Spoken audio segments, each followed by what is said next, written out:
నమస్తే, welcome to వైద్యం ఆరోగ్యం. ఇవాళ మనం మాట్లాడుకోబోయే టాపిక్ సంతానలేమి సమస్యతో బాధపడే వారికి ఐయుఐ ఎప్పుడు చేస్తారు, ఐయుఐ సక్సెస్ రేట్ ఎంత, వివరాలన్నీ కూడా తెలుసుకుందాం. ప్రస్తుతం మన స్టూడియోలో 49 హాస్పిటల్స్ నుంచి డాక్టర్ మౌనిక గారు ఉన్నారు. వారితో మాట్లాడదాం. నమస్కారం డాక్టర్ గారు. హలో. ఐయుఐ గురించి మాట్లాడుకోబోతున్నాం. అంతకంటే ముందు కూడా ఇన్ఫర్టిలిటీ నౌడేస్ చాలా ఎక్కువగా వినిపిస్తుంది, చూస్తున్నాం. చాలామంది పిల్లలు లేక బాధపడుతున్నారు. అసలు పిల్లలు లేక బాధపడే వాళ్ళు ఎన్ని రోజులు ట్రై చేసిన తర్వాత పిల్లలు లేకపోతే దాన్ని సంతానలేమి కిందకి పరిగణిస్తారు? ఈ సంతానలేమి అని ఎప్పుడు డయాగ్నోస్ చేస్తామంటే అండి, కపుల్స్ అట్లీస్ట్ 1 year వరకు రెగ్యులర్గా అన్ప్రొటెక్టెడ్ ఇంటర్కోర్స్ అంటే కాండమ్ కానీ ఎటువంటి టాబ్లెట్స్ కానీ వాడకుండా ప్రయత్నిస్తూ వీక్లీ ట్వైస్ అట్లీస్ట్ సెక్షువల్ ఇంటర్కోర్స్లో పార్టిసిపేట్ అవుతూ కూడా వాళ్ళకు ప్రెగ్నెన్సీ రాలేదు అన్నప్పుడు దీన్ని మనం ఇన్ఫర్టిలిటీ అంటామండి. But less than 35 years age లేడీస్లో మాత్రమే 1 year వరకు వెయిట్ చేసి అప్రోచ్ అవ్వమంటాము. బట్ అదే ఒకవేళ age of the lady above 35 years ఉంటే 6 months వరకు ట్రై చేసిన వెంటనే ఇంకా కూడా ప్రెగ్నెన్సీ రాలేదు అంటే ఇన్ఫర్టిలిటీ స్పెషలిస్ట్ని కన్సల్ట్ అవ్వాల్సి ఉంటుంది. అంటే ఏజ్ ఫ్యాక్టర్ కూడా చాలా ఇంపార్టెంట్ అంటారు. ఎస్. అంటే నార్మల్ 35 కంటే తక్కువ ఉన్న వాళ్ళైతే మామూలుగా 1 year ట్రై చేయొచ్చు. అలాగే అసలు సంతానలేమికి కారణాలు ఏంటంటారు లేడీస్లో స్పెషల్లీ? ఇన్ఫర్టిలిటీ బ్రాడ్గా చూస్తే మేల్ ఇన్ఫర్టిలిటీ అంటే మెన్ వల్ల కారణాలు అరౌండ్ 30% ఉంటుందండి. ఫీమేల్ వల్ల కాంట్రిబ్యూషన్ కూడా ఈక్వల్లీ ఉంటుంది 30%. రిమైనింగ్ 20%లో ఏమవుతుందంటే mixed combined both husband and వైఫ్లో ఏదో ఒక ఇష్యూ ఉండొచ్చు. అండ్ రిమైనింగ్ 10-15%లో వేరియస్ అదర్ ఫ్యాక్టర్స్ ఉంటాయి. Coming to the ladies, in ladies ఏమవుతుందంటే మెజారిటీ ఆఫ్ ద కేసెస్లో ప్రాబ్లమ్స్ ఓవరీలో ఉంటాయి. నియర్లీ 30-40% కేసెస్లో ప్రాబబ్లీ ప్రతి నెల తనకు ఫాలికల్ ఒక ఎగ్ అనేది డెవలప్ కావట్లేదు లేదా రిలీజ్ అవ్వట్లేదు. ఈ నీటి బుడగల సమస్య అంటుంటారు కదా, so that is one reason. Next majority factors ఏది ఉంటాయంటే ట్యూబ్కి సంబంధించినవి. ట్యూబ్లో ఏదైనా బ్లాక్ ఉందా, లేదా ఇంతకుముందు ప్రెగ్నెన్సీ ట్యూబ్లో ఉండడం వల్ల ట్యూబ్ తీసేయడం జరిగిందా, సో ఇవి ట్యూబల్ ఫ్యాక్టర్స్. నెక్స్ట్ వచ్చేసి యూట్రస్ అంటే గర్భసంచిలో ఏమన్నా ప్రాబ్లమ్స్ ఉండడం. ఈ గర్భసంచిలో ఏమన్నా ఫైబ్రాయిడ్స్ అంటే గోడలో కాయలు అంటాం కదండి, అట్లా ఫైబ్రాయిడ్స్ కానీ అడినోమయోసిస్ కానీ లేదా గర్భసంచి లోపల క్యావిటీలో ఏదన్నా అడ్డుగోడ సెప్టమ్ లాంటివి ఏమన్నా ఉన్నాయా, these are various factors for infertility in a lady. Right. అలాగే ఐయుఐ విషయానికి వస్తే ఐయుఐ అనేది ఎవరిలో చేస్తారు, అది ఎప్పుడు అవసరం పడుతుందంటారు? సో ఐయుఐ అంటే ఇంట్రాయూట్రైన్ ఇన్సెమినేషన్. ఎగ్ రిలీజ్ అయింది అని మనకు తెలిసినప్పుడు లేడీలో ఆ రోజు హస్బెండ్ ఇచ్చిన సిమెన్ శాంపుల్ ఏదైతే ఉందో దాన్ని ప్రాసెస్ చేసి బెస్ట్ మొటైల్ ఫ్రాక్షన్ అంటే మంచి కదలిక ఉండే కణాల ఫ్రాక్షన్ ఏదైతే ఉందో అది సపరేట్ చేసి డైరెక్ట్గా లేడీ గర్భసంచిలో వేస్తాం. దీన్నే మనం ఇంట్రాయూట్రైన్ ఇన్సెమినేషన్ అంటాం. ఇండికేషన్స్ ఎవరెవరిలో ఈ ఐయుఐ అన్నది అవసరం అవుతుంది అంటే ఫస్ట్ వచ్చేసి మేల్స్లో సబ్ ఫర్టిలిటీ ఉండడం అంటే కౌంట్స్ లైట్గా తక్కువ ఉండడం, లేదా మొటిలిటీ అంటే కదలిక ఉండే కణాల శాతం స్లైట్గా తక్కువ ఉండడం. సో ఇట్లా mild male factor sub fertility ఉన్నది one of the reasons. Second ఏంటి అంటే కొంతమంది మెన్లో ఎరెక్టైల్ డిస్ఫంక్షన్ ప్రాబ్లమ్స్ ఉంటాయి. అంటే పెనిస్ ఎరెక్షన్ రాదనమాట వాళ్ళకి, లేదా అంగం గట్టిపడడంలో ప్రాబ్లం ఉంటుంది. సో అలాంటి వాళ్ళలో కూడా IUI will be helpful. Next విమెన్లో అన్ఎక్స్ప్లెయిన్డ్ ఇన్ఫర్టిలిటీ అంటే అన్నీ బాగానే ఉంటాయి, ట్యూబ్స్ ఓపెన్ ఉన్నాయి, ఎగ్ రిలీజ్ అవుతుంది, కౌంట్స్ కూడా బాగానే ఉన్నాయి, అయినా కూడా టాబ్లెట్స్తో ఆల్మోస్ట్ 5 to 6 cycles ట్రై చేసి కూడా ప్రెగ్నెన్సీ రాలేదు అన్నప్పుడు we move to the next level of treatment, అదే ఐయుఐ. ఓకే. అంటే అన్ని ట్రై చేసిన తర్వాత అవ్వలేదు అనుకున్నప్పుడు ఐయుఐకి వెళ్తారు. అలాగే ఐయుఐ కాకుండా దాని ప్రాసెస్ ఎలా ఉంటుంది? ఐయుఐ తర్వాత వేరే విషయాలు మాట్లాడుకుంటే ఐయుఐ గురించి మాట్లాడితే ప్రాసెస్ ఎలా ఉంటుంది, మొత్తం ప్రొసీజర్ అంతా కూడా? ఐయుఐకి లేడీని ఫస్ట్ బేస్ లైన్ స్కాన్కి పిలుస్తామండి. So when I say base line scan అంటే Day 2 to Day 4 ఈ మధ్యలో ఎప్పుడన్నా పీరియడ్ వచ్చిన 2nd day to 4th day దగ్గర ఫస్ట్ స్కాన్ చేసి చూసుకుంటాం. ఎగ్ నంబర్స్ ఎలా ఉన్నాయి, యూట్రస్ అవన్నీ కూడా చూసుకొని తనని certain oral medications if needed 1 or 2 injections పెట్టి అగైన్ ఫాలో అప్ స్కాన్స్ ఈ 9th day కానీ లేదా 11th day కానీ పిలిచి చూసుకుంటాం. స్కాన్స్లో ఎప్పుడైతే మనకు ఒక ఫాలికల్ పెరుగుతుంది, బాగా మంచి ఫాలికల్ సైజ్ వచ్చింది అని తెలుసుకున్నప్పుడు ట్రిగర్ ఇస్తామన్నమాట. ఈ ట్రిగర్ని మనం హ్యూమన్ కొరియానిక్ గొనాడోట్రోపిన్ ఇంజెక్షన్ అంటాం. ఈ ఇంజెక్షన్ ఎందుకు అంటే 2 factorsకి హెల్ప్ అవుతుంది. ఒకటి వచ్చేసి ఎగ్ మెచ్యూరిటీని ఎన్హాన్స్ చేస్తుంది. సేమ్ టైం ఎగ్ విడుదలైన తర్వాత కూడా ఆల్మోస్ట్ బాడీలో 6 days వరకు కూడా ఈ డ్రగ్ అనేది బాడీలోనే ఉంటుంది కాబట్టి సపోర్ట్ చేస్తుంది లాటర్ హాఫ్లో కూడా. సో ఇది ఇచ్చిన తర్వాత టైం చేసి exactly 34 hours after giving this injection 34 to 36 hours తర్వాత ఎగ్ రిలీజ్ అవుతుంది. సో ఆ టైం మనం కపుల్ని మళ్ళీ పిలిచి స్కాన్లో మళ్ళీ ఎన్ష్యూర్ చేసుకొని ఎగ్ విడుదలైంది అన్నప్పుడు హస్బెండ్ సెంటర్లోనే శాంపిల్ ఇవ్వాల్సి ఉంటుంది. ఈ శాంపుల్ని ప్రాసెస్ చేసి లేడీ గర్భసంచిలో డైరెక్ట్గా with help of IUI catheter introduce చేస్తాం అండర్ అల్ట్రాసౌండ్ గైడెన్స్. ఓకే, అంటే దీనికి ఏజ్ ఫ్యాక్టర్ అంటూ ఏం లేదంటారా, ఎవరికైనా చేయొచ్చా? సో యూజువల్లీ ఏమవుతుందంటే కపుల్స్ ప్రతి ఒక్క ప్రొఫైల్ కూడా వేరుగా ఉంటుంది. It's each couple is different from another one. So ఏమేం క్యారెక్టరిస్టిక్స్ చూసుకుంటామంటే ఏజ్, హస్బెండ్ కానీ వైఫ్ కానీ ఏంటి, దెన్ మ్యారిటల్ లైఫ్ అంటే మ్యారేజ్ ఎంత టైం అవుతుంది, పాస్ట్ ట్రీట్మెంట్స్ ఏమేమి జరిగాయి, ట్యూబ్స్ 2 ఓపెన్ ఉన్నాయా లేదా, పేటెన్సీ ఎలా ఉంది, హస్బెండ్లో కౌంట్స్ ఎలా ఉన్నాయి. సో ఇవన్నీ ఫ్యాక్టర్స్ని మనం కన్సిడర్ చేసుకుంటూ వీ విల్ డిటర్మిన్ IUIకే వెళ్ళాలా, if they go for IUI ఎన్ని సైకిల్స్ వరకు ట్రై చేయొచ్చు before they head to IVF. ఇవన్నీ కూడా we determine based on seeing the profile. అలాగే సక్సెస్ పర్సంటేజ్ ఎంత ఉంటుంది డాక్టర్ గారు ఇందులో IUIలో? సో IUI రియలిస్టిక్ ఎక్స్పెక్టేషన్స్ పెట్టుకోవాలండి. The treatment is actually a small level of treatment, మరి advanced like test tube baby అయితే కాదు. సో IUIలో ఏంటి అంటే మనకు 15 to 20% దాకా ఉంటుంది సక్సెస్ రేట్ సింగిల్ సైకిల్లో. బట్ క్యూమ్యులేటివ్ సక్సెస్ రేట్ అని ఉంటుంది, అంటే 2 to 3 సైకిల్స్ దగ్గర పోయినప్పుడు థర్డ్ సైకిల్ దగ్గర పీక్ అవుతుంది, ఆల్మోస్ట్ 25 to 30% వరకు వెళ్తుంది. బట్ ఆఫ్టర్ దట్ ఈ సక్సెస్ రేట్స్ ఏవైతే ఉన్నాయో డిక్లైన్ అవుతూ ఉంటాయి. So indefinite number of IUI సైకిల్స్కి అయితే చేయలేము. రైట్, విజయలక్ష్మి ఉన్నారు కాలర్ అనంతపూర్ నుంచి. విజయలక్ష్మి గారు, డాక్టర్ గారు ఉన్నారమ్మా, మీ సమస్య ఏంటో చెప్పండి. నమస్కారం మేడం. నమస్తే అండి. మేడం లాస్ట్ 6 months అప్పుడు నాకు ఒకసారి ట్యూబ్ లో ప్రెగ్నెన్సీ వచ్చింది. ట్యూబ్లో ప్రెగ్నెన్సీ అందువల్ల వచ్చింది. లెఫ్ట్ సైడ్ ట్యూబ్ తీసేశారు. ఓకే. ఓన్లీ ఇప్పుడు రైట్ సైడ్ మాత్రమే ఉంది. అందులో లెఫ్ట్ సైడ్స్ వచ్చేసి ఎక్కువ చాలా బాగా వస్తున్నాయి క్వాలిటీ అని చెప్పారు మేడం. ఓకే అండి. కాకపోతే ఇప్పుడు లెఫ్ట్ సైడ్ ఇప్పుడు వచ్చేసి రైట్ సైడ్ మాత్రమే ఉంది. దానికి ఏమన్నా ప్రాసెస్ చేపించుకుంటే ఏమన్నా అది కన్ఫ్యూజ్ అవుతుందా మేడం? తొందరగా ఏమైనా చేపించుకోవచ్చా madam? Okay, right side tube మాత్రమే ఇప్పుడు ఓపెన్ ఉంది కదండి, లెఫ్ట్ ట్యూబ్ తీసేశారు. లేదు madam, left. So right tube still intact ఉంది కాబట్టి ఛాన్సెస్ ఆఫ్ ప్రెగ్నెన్సీ అయితే నిల్ అని అననండి. మీరు ట్యాబ్లెట్స్ తీసుకుంటూ కానీ ఫాలిక్యులర్ ట్రాకింగ్ అంటాం, అంటే వెళ్ళి స్కాన్స్ చేయించుకోండి డాక్టర్తో. రైట్ సైడ్ ఫాలికల్ వస్తుంది అన్నప్పుడే మీరు న్యాచురల్గా కానీ లేదా IUI లాంటి సైకిల్ అటెంప్ట్ చేయాల్సి ఉంటుందండి. అండ్ ఈ ఖచ్చితంగా రైట్ సైడే వచ్చేలా చేయడానికి మన కంట్రోల్లో ఉండదు మెడికేషన్స్ ఎప్పుడు కూడా. అండ్ ఒక సైకిల్లో రైట్ వస్తే నెక్స్ట్ సైకిల్ డెఫినెట్ లెఫ్ట్ వస్తుంది, మళ్ళీ థర్డ్ సైకిల్లో రైట్ వస్తుందని ఈ ప్యాటర్న్ ఉండదు అనమాట. It can be right left లేదా రైట్ ఇలా ఎలా అయినా ఉండొచ్చు అనమాట. సో ఫాలికల్ నిజంగా రైట్ వస్తుంది అని తెలుసుకొని ఆ సైకిల్లోనే మీరు న్యాచురల్గా లేదా IUI లాంటి ప్రొసీజర్ అటెంప్ట్ చేయొచ్చు. ఓకే, IUI అంటే అసలు సంతానలేమి అని తెలుసుకున్నప్పుడు జనరల్గా ఎలాంటి టెస్టులు చేస్తుంటారు? అంటే ఎక్కువ ఏ ప్రాబ్లమ్స్ ఉంటాయి డాక్టర్ గారు మేజర్గా? బేసిక్ ఇన్వెస్టిగేషన్స్, లేడీలో ఒక స్కాన్ చేస్తాము, హస్బెండ్కి సెమెన్ అనాలిసిస్ చేస్తాము, అండ్ ట్యూబ్స్ ఓపెన్ ఉన్నాయా లేదా చూసుకుంటామండి. Many like almost decade back ఏమయ్యేదంటే విమెన్ ఫీమేల్ కాంట్రిబ్యూషన్ ఈ సంతానలేమికి కొంచెం మార్జినలీ మెన్ కంటే ఎక్కువ ఉండేది.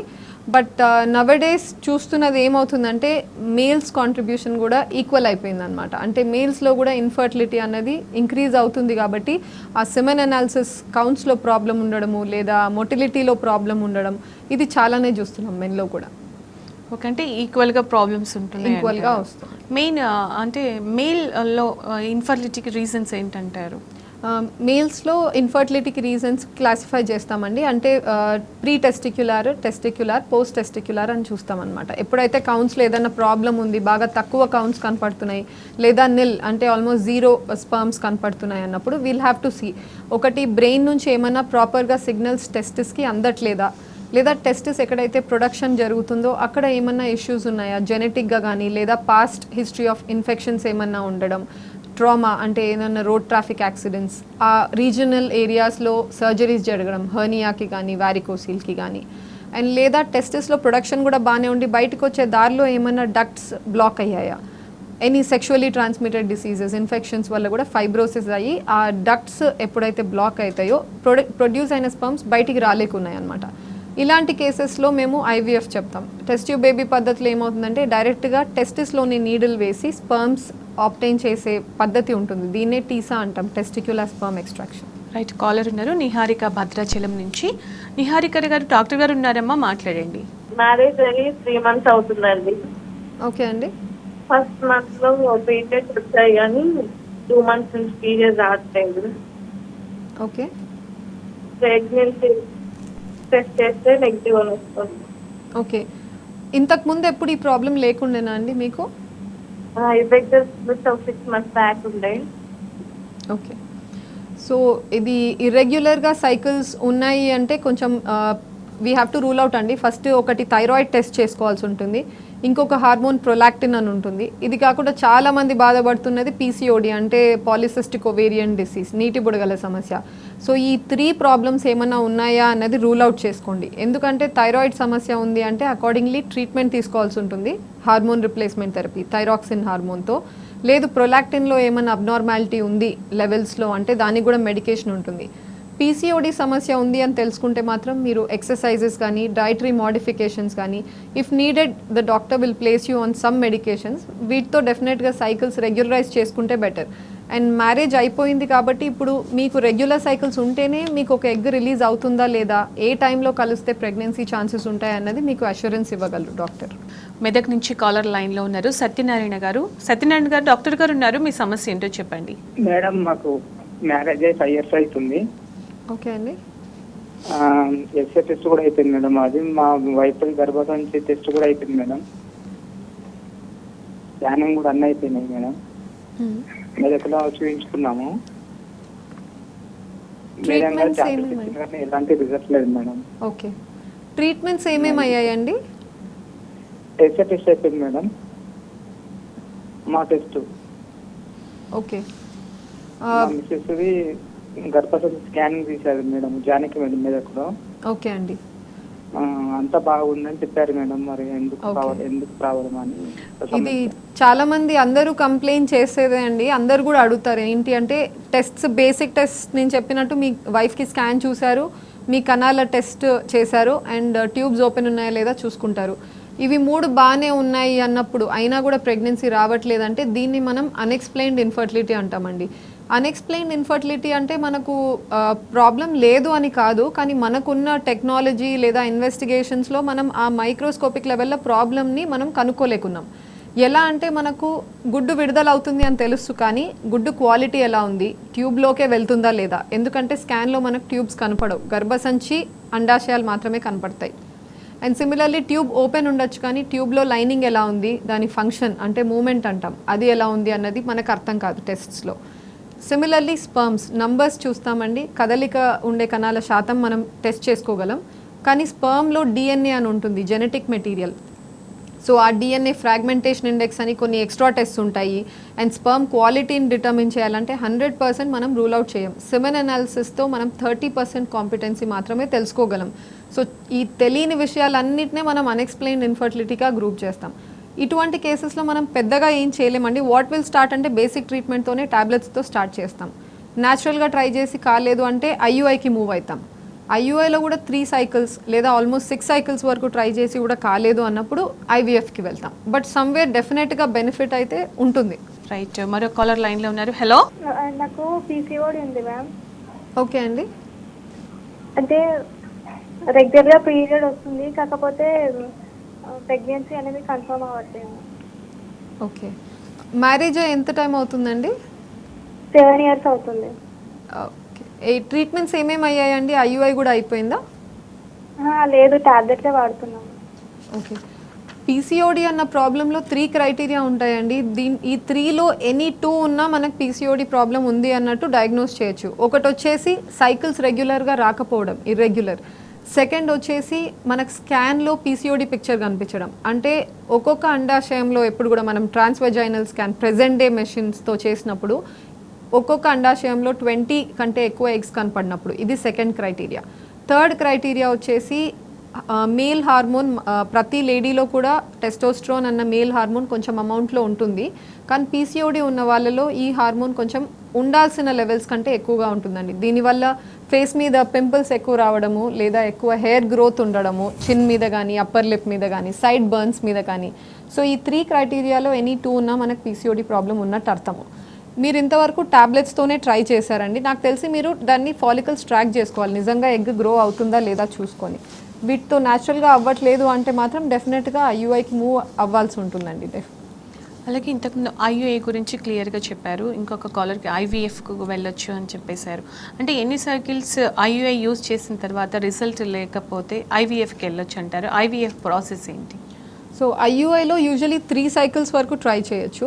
బట్ 3 సైకిల్స్ తర్వాత ఏం చేస్తామంటే ఇప్పుడు మనం చూసుకోవాలి ఐయుఐ 3 సైకిల్స్లో కూడా ఎందుకు సక్సెస్ రాలేదు, అసలు ట్యూబ్ కరెక్ట్గా ఓవరీ మీదనే కూర్చుందా, ట్యూబ్ అండ్ ఓవరీ రిలేషన్షిప్ ఎలా ఉంది, ఇవి తెలుసుకోవాలంటే మనకు స్కాన్లో కనపడదు.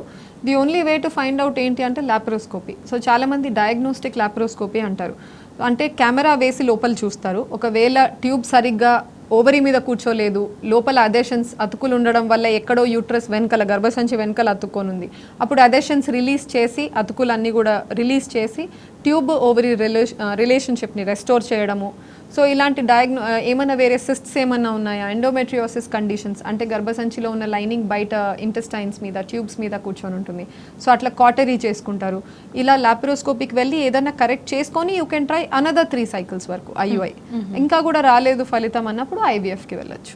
ఓకే, ఐవీఎఫ్ ప్రాసెస్ ఏంటి డాక్టర్ గారు? సో ఐవీఎఫ్ అంటే in vitro fertilization. In vitro meaning outside the body. So ల్యాబ్లో ఎగ్ని స్పర్మ్ని కలిపి మనం ఎంబ్రియోన్ తయారు చేస్తున్నాం. దీన్ని మనం ఇన్ విట్రో ఫర్టిలైజేషన్ అంటాం. ఇక్కడ ఏం చేస్తామంటే లేడీని మళ్ళీ 2nd or 3rd డే పిలుస్తాము, స్కాన్ చూసుకుంటాము, సిస్ట్ లాంటివి ఏం లేదు, ఫాలికల్స్ కౌంట్స్ ఎగ్ నంబర్స్ చూసుకుంటాం, అంతా ఫేవరబుల్గానే ఉంది అంటే తనకు డైలీ ఇంజెక్షన్స్ స్టార్ట్ అవుతాయి. ఇంజెక్షన్స్ అంటే చిన్న సూది ఇన్సులిన్ ఇంజెక్షన్స్ లాంటివి ఉంటాయి, అలా 9 to 10 days on an average వెళ్తాయి. అన్ని ఫాలికల్స్ కూడా మంచిగా సైజెస్ వచ్చాయి అన్నప్పుడు తనకు ట్రిగర్ అని ఒక ఇంజెక్షన్ ఇస్తాము. అండ్ పికప్ అంటే తనకు అనెస్థీషియా ఇచ్చి ట్రాన్స్వెజైనల్ రూట్ ద్వారానే మనం ఎగ్స్ని బయటికి తీస్తాం, రిట్రీవ్ చేస్తాం. అదే రోజు హస్బెండ్ శాంపుల్ ఇవ్వాల్సి ఉంటుంది. సో ఆ శాంపుల్లో ఈచ్ స్పర్మ్ని మనం పిక్ చేసి ఇక్సీ అంటే ఇంట్రాసైటోప్లాస్మిక్ స్పర్మ్ ఇంజెక్షన్ అంటాం. అంటే ఎగ్ లోపల స్పర్మ్ని మనమే ఇంజెక్ట్ చేస్తాం, ల్యాబ్లో ఇంజెక్ట్ చేసి ఎంబ్రియో తయారు చేస్తాం. ఇటువంటి ఎంబ్రియోని మనం ఫ్రెష్ ట్రాన్స్ఫర్ అంటే పికప్ అయిన 3rd or 5th డే అన్న పెట్టుకోవచ్చు, లేదా ఫ్రీజ్ చేసి పెట్టుకొని నెక్స్ట్ సైకిల్లో మనం కాన్సన్ట్రేట్ చేసి మెయిన్లీ గర్భసంచి లైనింగ్ మీద టాబ్లెట్స్తో మంచిగా ట్రై లామినార్ అంటాం, 3 lines లాంటి ప్యాటర్న్ వచ్చి థిక్నెస్ మంచిగా at least more than 7 millimeters with good blood flow వచ్చినప్పుడు ఆ ఎంబ్రియోని మనం ట్రాన్స్ఫర్ చేస్తాం. రైట్, ఈ ప్రాసెస్ అంతా కూడా ఐవీఎఫ్లో ఉంటుంది. శ్రీకాంత్ ఉన్నారు కాలర్, కడప నుంచి కాల్ తీసుకుందాం. శ్రీకాంత్ గారు, డాక్టర్ మౌనిక గారు ఉన్నారు, మీ సమస్య ఏంటో చెప్పండి. నమస్కారం మేడం. నమస్తే అమ్మా, చెప్పండి. అదే మేడం, అది పిల్లలు పుట్టడానికి మళ్ళీ ఆపరేషన్ చేయించుకున్నాము. పిల్లలు పుట్టడానికి ఆపరేషన్ చేయించుకున్నా అంటున్నారా? ఆపరేషన్ అయ్యి మళ్ళీ ఆపరేషన్ చేయాలి. ఓకే ఓకే, అర్థమైందమ్మా, చెప్పండి. అది ఒక 2 నెలల పైన ఒక 2 days 3 days అంతే మేడం. మళ్ళీ మామూలుగా మంత్ ఎట్లా పీరియడ్ అవుతుందో అట్లా పీరియడ్ అవుతానే ఉన్నా మేడం. ఓకే అండి, ఓకే. మీరు అనేది మామూలుగా అయితే కడుపు నొప్పి లేదు మేడం, కడుపు నొప్పి ఎక్కువగా ఉంది ఇప్పుడైతే నిన్ననే అయితే. ఓకే, సో మీరు అనేది పిల్లలు పుట్టకుండా ఫస్ట్ ట్యూబెక్టమీ ఆపరేషన్ చేసుకున్నారు, మళ్ళీ ఇప్పుడు పిల్లలు కావాలి అని ట్యూబ్స్ని మళ్ళీ రీకెనలైజేషన్ చేయించుకున్నారండి. సో ఈ రీకెనలైజేషన్ తర్వాత మళ్ళీ ప్రెగ్నెన్సీ కోసం ట్రై చేస్తున్నారు. ఈ ట్యూబల్ రీకెనలైజేషన్ మళ్ళీ ట్యూబ్స్ని మళ్ళీ అనాస్టోమోసిస్ అంటే మళ్ళీ కలిపి మళ్ళీ ట్రై చేసినప్పుడు ఏమవుతుందంటే మనకు సక్సెస్ రేట్ ఇలా పేటెంట్గా రిమైన్ అవ్వడం, ఓపెన్గా ఉండడం 30% కేసెస్లో జరుగుతుంది. ఎందుకంటే మిగతా 70% కేసెస్లో కూడా ఏమవుతుందంటే మళ్ళీ బ్లాక్ అయిపోవడము, లేదా లైనింగ్ డెఫినెట్గా దెబ్బతిని ఉంటుంది. సో ఇటువంటి ప్రాబ్లమ్స్ ఉంటాయి. మీ కేసులో మీరు పెయిన్ ఇప్పుడు కొత్తగా వస్తుంది అంటున్నారు కదండి, వేరియస్ రీజన్స్ ఉండొచ్చు. ఒకటి వచ్చేసి ఎప్పుడు కూడా ఓవ్యులేటరీ సైకిల్స్ అంటే ఎగ్ రిలీజ్ అవుతుంది అన్నప్పుడు ఆ సైకిల్స్ ఎప్పుడైతే కూడా పెయిన్ ఎక్కువ ఉంటుందండి. బ్లీడింగ్ టైంలో అంటే పీరియడ్ టైంలో పెయిన్ ఉంటుంది. యూజువలీ ఎనోవ్యులేటరీ సైకిల్స్, పీసీఓడి నీటి బుడగల సమస్యతో బాధపడే వాళ్ళకి, ఎవరిలో అయితే ఎగ్ రిలీజ్ అవ్వట్లేదు అన్న వాళ్ళకి యూజువలీ పీరియడ్ టైం పెయిన్ ఉండదు. ఇది 1 రీజన్ అయి ఉండొచ్చు. అంటే ప్రాబబ్లీ ఒక ఎగ్ రిలీజ్ అవుతుంది, మీరు ట్రీట్మెంట్ కూడా తీసుకుంటున్నారు. సెకండ్ వచ్చేసి ఇన్ఫెక్షన్స్ ఏమన్నా ఉన్నాయా, పెల్విక్ ఇన్ఫ్లమేటరీ డిసీజ్ అంటాం. అంటే కింద నుంచి మనకి ఇన్ఫెక్షన్స్ గర్భసంచి లోపలికి ఎంటర్ అయ్యి కానీ ట్యూబ్స్ దగ్గరికి కానీ వెళ్ళి కూర్చున్నప్పుడు కూడా ఈ పీరియడ్ టైం కావచ్చు, లేదా ఈవెన్ డ్యూరింగ్ ద మిడ్ సైకిల్స్లో కూడా మనకు పెయిన్ ఎక్కువ ఉండే ఛాన్సెస్ ఉంటాయండి. సో కారణం అదే అంటారు. అలాగే ఈ రీకనలైజేషన్ చాలామంది ఇప్పుడు చేయించుకుంటూ ఉన్నారు కదా డాక్టర్ గారు, అంటే అందులో రిజల్ట్ పర్సంటేజ్ ఎలా ఉంటుంది, సక్సెస్ రేట్ ఎంత ఉంటుంది, అలాగే ఎన్ని ఇయర్స్ తర్వాత చేయించుకుంటే ఎక్కువ రేట్ పర్సంటేజ్ ఉంటుందంటారు రిజల్ట్ సక్సెస్? యా, సో మళ్ళీ ప్రెగ్నెన్సీ కావాలి అనుకున్నప్పుడు అండి న్యాచురలీ ట్యూబల్ రీకెనలైజేషన్ ఒక ఆప్షన్ ఉంటుంది and other option is IVF. అంటే ఇన్విట్రో ఫర్టిలైజేషన్ మనకు ట్యూబ్స్ అవసరం లేదు. ట్యూబల్ రీకెనలైజేషన్ ఎప్పుడు కూడా ట్యూబ్స్ ఒక్కసారి మనం ట్యూబెక్టమీ చేసిన తర్వాత రీకెనలైజేషన్ చేసిన 100% ఒరిజినల్ కండిషన్కి రెస్టోర్ అవ్వలేవు డెఫినెట్గా. అండ్ నెక్స్ట్ ఈ ప్రొసీజర్ ఎంతమందిలో సక్సెస్ రేట్ ఎక్కువ ఉంటుంది, ఫ్యూ పీపుల్ చాలా పువర్ ప్రోగ్నోసిస్ ఉంటుంది. ఎలా అంటే డిటర్మిన్ ఎలా చేస్తామంటే ట్యూబెక్టమీ అయిన ఎన్ని సంవత్సరాల తర్వాత మళ్ళీ ఈ రీకెనలైజేషన్కి వెళ్తున్నారు. మన ఈ పీరియడ్ ఆఫ్ టైం లాంగర్ అయ్యే కొద్దీ ప్రోగ్నోసిస్ పువరరే ఉంటుంది. అండ్ తర్వాత ఏంటి అంటే అసలు రిమైనింగ్ లెంత్ ట్యూబ్ ఎంత ఉంది. మనం ఫస్ట్ టైం ట్యూబెక్టమీ చేసినప్పుడు certain part of tube resect చేసేసి ఉంటారు, కట్ చేస్తారు. సో అది కొంచెం తీసారా, చాలా సిగ్నిఫికెంట్ అమౌంట్ తీసారా, అప్పుడు ఏమవుతుందంటే రిమైనింగ్ లెంత్ ఆఫ్ ట్యూబ్ మనం రీకెనలైజేషన్ మళ్ళీ కలిపి కుట్టినప్పుడు కూడా remaining length at least 4 centimeters or more ఉండాలి. అప్పుడే దెల్ బి గుడ్ రిజల్ట్స్.